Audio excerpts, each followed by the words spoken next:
వాళ్ళ రోజున real estate చేస్తూ బోలెడు మంది ప్లేయర్స్ ఉన్నారు మార్కెట్లో. దిగ్గజాలు ఉన్నారు, నిన్న కాక మొన్న స్టార్ట్ చేసిన వాళ్ళు ఉన్నారు. వీళ్ళందరికన్నా కేబీపీ హోమ్స్ ఏ రకంగా యూనిక్గా నిలబడింది మార్కెట్లో ఇవాళ? అంటే మేము మెయిన్గా చేయబోదు ఏంటంటేనండి, నాకు డిసిప్లిన్తో పాటు రెండోది ఏంటంటే ప్రాక్టికల్గా ఉంటాను నేను ఆకాశానికి నిచ్చెన కట్టను. నేను చేసేది ఒక ప్రాజెక్ట్ అయినా కానివ్వండి, 2 ప్రాజెక్ట్స్ అయినా కానివ్వండి, ఇయర్లీ క్వాలిటీగా చేస్తాను అండ్ నా కంట్రోల్లో ఉండేటట్టు చూసుకుంటాను ప్రాజెక్ట్స్. ఇక్కడ జనరల్గా ఇక్కడ బిజినెస్ మోడల్ ఎట్లా ఉంది అని అంటే కనుక మన గుంటూరు కృష్ణా డిస్ట్రిక్ట్లో ఆర్ విజయవాడ చుట్టుపక్కల బిజినెస్ మోడల్ ఎట్లా ఉంది అని అనుకుంటే కనుక అగ్రిమెంట్ అంటే ఒక 25% రైతుకు పే చేసి ఆ అగ్రిమెంట్ మీద వెళ్ళి రిమైనింగ్ 75% సేల్స్ నుంచి మార్కెట్ నుంచి రేస్ చేసి ఆ రైతులకు పే చేయాలి. యూజువల్లీ అలా జరుగుతుంది, యూజువల్గా జరిగే బిజినెస్ మోడల్ అది.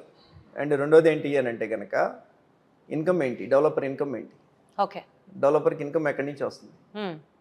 ఇప్పుడు నా బ్రాండ్ కావచ్చు, వేరే బ్రాండ్ కావచ్చు, అంటే ఏదో ప్రీ లాంచ్లు అవి అని చెప్పి ఇన్కమ్ రేజ్ చేసిన తర్వాత దాన్ని తీసుకొచ్చి ఇన్వెస్ట్ చేయడం ఇట్లా గచ్చారు చేస్తారు మిగిలిన వాళ్ళందరూ. యా అంటే వాళ్ళకి అసలు బ్యాక్గ్రౌండ్ ఏంటి, వాళ్ళకి ఇన్కమ్ సోర్స్ ఏమైనా ఉన్నదా, ఆ రియల్ ఎస్టేటే ఇన్కమ్ సోర్సా? ఇప్పుడు నాకున్నది అనుకోండి, నాకు $160 million టర్న్ ఓవర్ అన్న కంపెనీ ఉన్నది. నాకు వద్దని అనుకున్నా కానీ ఒక 10% మిగులుద్ది, all said and done every year.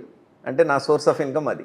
ఆ సోర్స్ ఆఫ్ ఇన్కమ్ని జాగ్రత్తగా ఎట్లా ఇన్వెస్ట్ చేయాలి, డిసిప్లిన్గా ఎట్లా ఇన్వెస్ట్ చేయాలి, ఓవర్ బోర్డ్ కాకుండా ఎట్లా ఇన్వెస్ట్ చేయాలి. నేను జాగ్రత్తగా డబ్బులు తీసుకొచ్చి నేను మొత్తం 100% ల్యాండ్ కొనుక్కొని, అగ్రిమెంట్ కాదు 100% అది కేబీపీ పేరు మీద కొనుక్కొని దెన్ అప్పుడు నేను మార్కెట్లోకి వెళ్తున్నాను, నేను సేల్స్ చేసుకుంటున్నాను నేను. అండ్ ఈవెన్ ఫ్యూచర్లో కూడా నేను అదే చేస్తాను, నేను ఓవర్ బోర్డ్ అవను.